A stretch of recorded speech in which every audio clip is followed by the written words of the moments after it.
it's so important for the human condition, and it's such an unbelievably available resource here in America. And yet people would rather go on TikTok. That's right. It's such a hard thing to encourage too, because it requires discipline. And if you're not raised with discipline, if it's not incorporated into you very early, it takes a monumental shift in the way you think about life to incorporate that. How do you do that with your children? Well, fortunately, my kids have been around me when I've been, during the time that they're alive, I've been at my most disciplined and most best. Thank God they weren't around me when I was 21. Right. And they're seeing the example of someone who works hard and works all the time and has a lot of discipline and also wants to talk to them about things. And I want to talk to them about the value of difficult things and about failure and about like sports. They're involved in sports, which I think are very important to kids. You certainly can develop assholes through sports, but I think there's something about winning and losing and effort and reward for that effort that's a vital part of being a human being. And through that, through sports and through any difficult thing, you develop your human potential.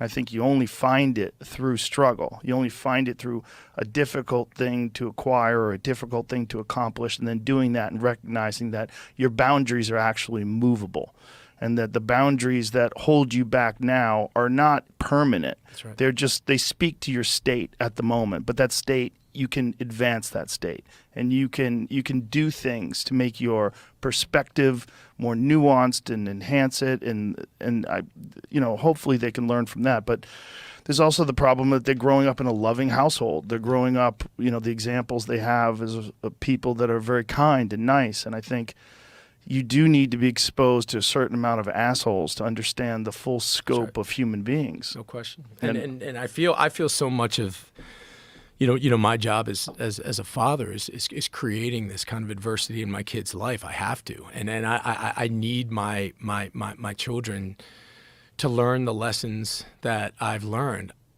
I just really can't have them learn it the way that I learned it, because that it could have gone either way. Yeah. And most of the time, it doesn't go the way you went. That's right. Yeah, it's like if you get 100 kids and you thrust them into horrible environments, very few of them come out to be this person who has forged themselves through the fire of adversity. Most people succumb, unfortunately. I think that's right, and I think most people also don't have. I mean, look, I mean, through all the trouble and all the shit that I got into, I had a loving, supporting family who had my back, and I think that's when I think about the inequality in this country. I mean, one of the main themes and what I'm trying to do with this podcast is just I've seen firsthand how the legal system, how so many of the systems that are in place, people who don't have that infrastructure, it is so grossly fucking unfair. And they don't have an example to go off of. One of the things about human beings is we imitate our atmosphere. That's right. And we become accustomed to seeing people work hard, achieve things, and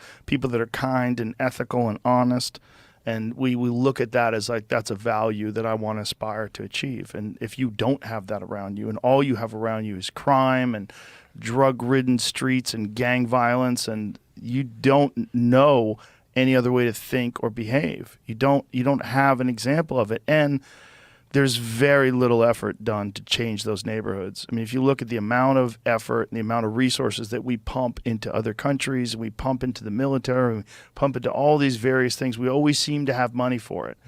Imagine if you're a child and you're being raised in this community that it's essentially been the same way for decades and decades with no help. That's right.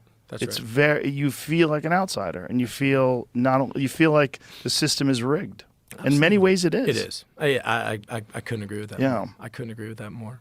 And I think in terms of our children, it's how do you get to them to see that, understand that, experience it a little bit, but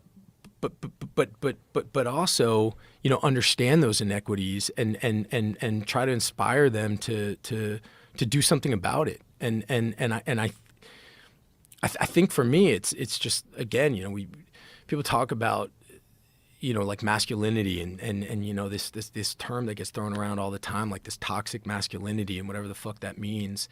And I just think that, again, it's like, what are the examples that we're putting forward, and what are the examples of people, as fathers, what kind of men are you surrounding yourself by? What are the things that are important to you? And I think it's not, to me at least, it's not, some sort of rejection of these classically masculine traits.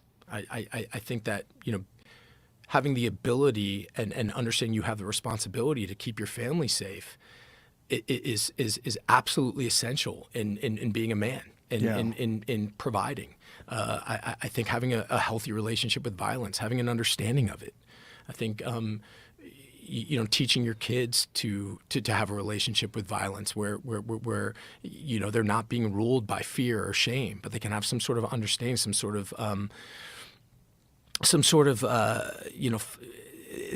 they can touch it, they understand it a little bit, they know what they're doing. I think it's essential.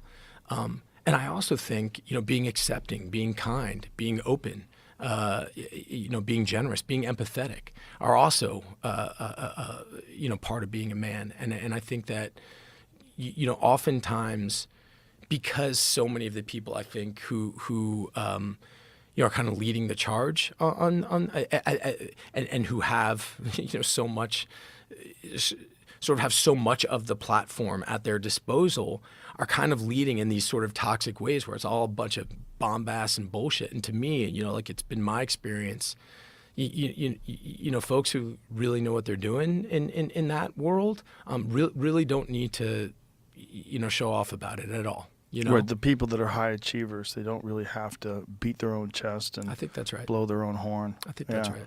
Yeah, what we think of as toxic masculinity is really a bunch of losers. So a lot of it is like the worst example. But you could get the same, there's no term toxic femininity, right? But there's toxic human beings, and some of them happen to be male, and some of them happen to be female. But it's not an indictment on male, Right.